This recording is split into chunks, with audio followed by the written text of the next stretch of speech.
ضمیر خان ضمیر صاحب د خان باره کې یو څو شعر ویلي دي چې ډېر حد یې پې کړی دی، ښایسته شعرونه یې ویلي دي او حقیقت یې ویلي دي. نو تاسو راسه واورئ. ضمیر خان ضمیر صاحب ټولو نه مخکې خو چې کوم دی ډېره ښایسته فیصله دې وکړه چې عمران خان صاحب ته راغلی دی، ولې چې زموږ ټولو دغه اخري امید دی او شمدې درته وایو او دا شعرونه راسه واورئ. حد یې کړی په دې شعرونو کی عمران خان مو آخري امید دی او لدین پس با پچام لملا نتړو سر دی اخري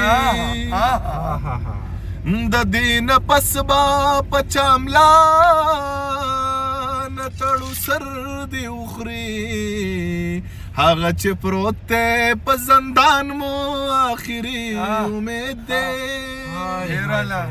ہے رب دیر آزاد کی عمران خان مو آخری امید دے او د انسانیت خدمت کړي دے جذبه واپکې او د انسانیت خدمت کړي جذبه دا پکې مطلب مدا دے چې کپتان مو آخري امید دے اور رب دیر آزاد کی عمران خان مو آخری امید دے رب دیر آزاد کی عمران خان مو آخری امید دے او زه ګناهګار یم هر انسان دی او غلطی ته کېږي زه ګناهګار یم هر انسان دی او غلطی ته کېږي هغه ویونکی د قرآن مو آخري امید دی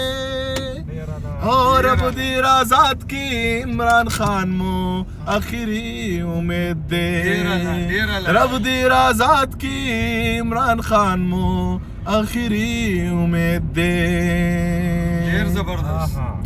او وطن نورانیگی زما زړه ورسره هم نورانیگی او وطن نورانیگی زما زړه ورسره هم نورانیگی ای خدای راستی چې پاکستان مو آخري امید دی او رب دیر آزاد کړي عمران خان مو آخري امید دی رب دیر آزاد کړي عمران خان مو آخري امید دی زبردست او سیبان پہ ندی خپټوله پیور کران خپدی او سیبان پہ ندی خپټوله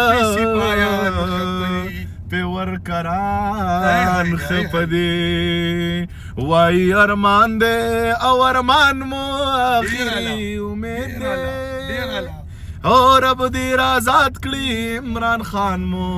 آخري امید دے رب دیر آزاد کړي عمران خان مو آخري امید دے او دا خلک وای چې ضمیره زمونږ سوچ یو شان دی او ټول خلک وای چې ضمیره زمون سوچ یو شان دی او ته چې کم سوچ کې ستا پشان مو آخري امید دی